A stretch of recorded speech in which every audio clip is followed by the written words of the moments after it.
आखिर पाकिस्तान में अचानक लोड शेडिंग क्यों हुई? 29 जून से लेकर 6 जुलाई तक तवील तरीन लोड शेडिंग क्यों हुई? ऐसा क्यों हुआ कि 2.5 साल से वज़ीर-ए-आज़म इमरान खान की हुकूमत है और लोड शेडिंग नहीं हो रही, लेकिन अचानक इस गर्मियों के आते ही लोड शेडिंग क्यों शुरू हुई?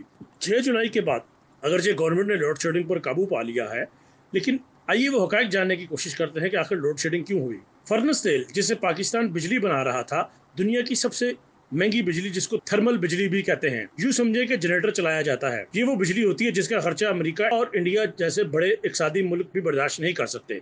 वो भी अपनी आधी से ज्यादा बिजली कोयले और बकाया पानी से बनाते हैं। अब जरा तवज्जो से सुनिए, पाकिस्तान में थर्मल पावर प्रोजेक्ट्स या सादा लफ्जों में जनरेटर 90 की दहाई में बेनज़ीर भुट्टो साहिबा ने इंस्टॉल करवाए, पाकिस्तान की तबाही की बुनियाद रखी। इन जनरेटर्स की कुल पैदावारी सलाहियत 21,000 मेगावाट है और ये सारे निजी कंपनियों की मलकियत है। इंतहाई महंगे होने की वजह से दीगर हुकूमतों ने इनसे कम पर बिजली बनाई, लेकिन इसके बावजूद 2013 तक पाकिस्तान थर्मल बिजली के ज़मन में 480 अरब का मकरूज हो चुका था। 2013 में नवाज शरीफ आया और आते ही निजी कंपनियों को यकमुश्त 480 अरब की अदायगी की गई और कौमी खजाना खतरनाक हद तक खाली हो गया। दिलचस्प बात यह है कि ये जनरेटर्स IBPs ज्यादातर मियां मंशा की मलकियत है, जिसको नवाज शरीफ का फ्रंटमैन कहा जाता है। लिहाजा बहुत से लोगों को यकीन है कि दर हकीकत तेल से बिजली बनाने वाली कंपनियां नवाज शरीफ की हैं और खजाना खाली करवाकर नवाज शरीफ ने पैसे खुद ही वसूल किए अपने फ्रंटमैन मियां मंशा के जरिए। इन पाकिस्तानी IPs की नुमाया खूबी ये है कि दुनिया भर में जहां जहां थर्मल बिजली बनाई जाती है, ये सबसे महंगी और तकरीबन दुगनी कीमत पर बिजली बनाते हैं। अब आगे चलें।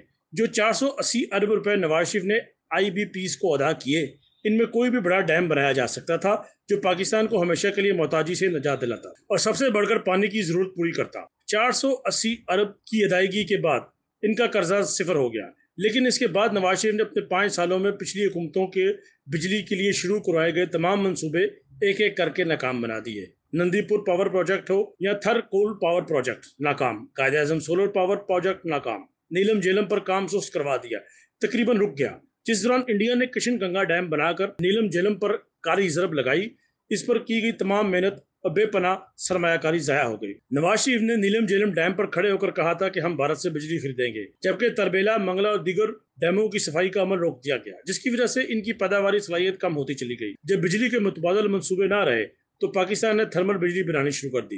तब नवाज शरीफ ने दबाकर इन कंपनियों को बिजली बनाने का ग्रीन सिग्नल दिया और सिर्फ 5 सालों में इन कंपनियों को पाकिस्तानी खजाने को 1100 अरब का मकरूज कर दिया। जो रकूम की अदायगी की गई वो इनके अलावा है। अगर ये कंपनियां अदम अदायगी की वजह से आज बिजली की सप्लाई मुअत्तल कर दें तो पूरा पाकिस्तान अंधेरों में डूब जाए, क्योंकि बिजली का कोई मुतबादल बंदोबस्त नहीं किया गया। नवाज शरीफ ने बेशक वक्त 2 फायदे लिए। पहला, इन IPPs को अदायगी की अपने फ्रंटमैन मियां मंशा के जरिए, वो पैसे सारे इनके गैर मुल्की अकाउंट्स में पहुंचे और अवाम खुश हो गई कि बिजली आ रही है। इनको अंदाजा ही नहीं था कि इनके पैरों तले जमीन निकाली जा चुकी है। ये है असल हकीकत और ये खूब जानते हैं, तभी शरीफ खानदान बार बार कह रहा है कि हमने तो बिजली पूरी कर दी थी, कल को अचानक बंद हो गई तो हमें ना कहना। वैसे क्या आपको अंदाजा है कि चंद घंटे लोड शेडिंग कम कराने की नवाज शरीफ ने क्या कीमत वसूल की? चूंकि तारों में कुछ बिजली आ रही थी इसलिए अवाम मुतमईन थे और डैम बनाने का मुतालबा नहीं किया। तब डैम नहीं बनाए गए और इंडिया ने बना लिए, जिसके नतीजे में पाकिस्तान खुशकसाली का शिकार होता जा रहा है और महंगी तरीन बिजली बनाने के लिए रिकॉर्ड कर्जे लिए गए, जिसके लिए पाकिस्तान ने मोटरवेज, एयरपोर्ट और दीगर असासे तक गिरवी रखवाए। महंगी बिजली ने कारखानों की पैदावारी लागत इतनी बढ़ा दी, पाकिस्तान की अक्सर सनतें बंद हो गई। पाकिस्तानी रेडीमेड गारमेंट्स यूरोप और पूरी दुनिया में ज्यादा पसंद की जाने वाली आइटम थी, जो यहाँ से बांग्लादेश शिफ्ट हो गई, जिसके नतीजे में तजारती इशारा रिकॉर्ड सतह पर पहुंच गया। बरामद कम तरीन हो गई, बेरोजगारी और महंगाई तबाहकुन सतह पर पहुंच गई। चूंकि पाकिस्तान की पूरी बिजली निजी कंपनियों के हाथों जा चुकी थी, इसलिए जंग या किसी बड़ी इमरजेंसी की सूरत में ये गैर मुल्की कंपनियां बिजली की पैदावार रोककर पाकिस्तान को खतरनाक हालात से दो चार कर सकती थी। इस आर्जी बिजली की वजह से एक करप्ट और पाकिस्तानी दुश्मन शख्स जाहिल आवाम से वोट लेकर पाकिस्तान की मजीद तबाही का सामान कर सकता था। अयूब खान ने बिजली के जो मंसूबे शुरू किए, इसके जाने के 50 साल बाद भी बिजली पैदा करते रहे। मियां नवाज शरीफ ने आखिर पाकिस्तान को बिजली दे दी, लेकिन इसके बदले क्या दिया ये आपको हमने आगाह किया। वासू डैम, भाषा डैम, मोमिन डैम पर काम जारी है। वज़ीर इमरान खान को इन कर्जों की अदायगी भी करनी पड़ी है और साथ साथ डैम बनाने के लिए पैसा भी इकट्ठा करना पड़ा है। ताहम आने वाला वक्त दूर नहीं जब पाकिस्तान इन निजी कंपनियों की ब्लैकमेलिंग से निकल जाएगा और जिन डैम्स पर तहरीक इंसाफ की हुकूमत काम कर रही है उससे बिजली पैदा होगी। हसनैन जमील, सुखन TV, लाहौर।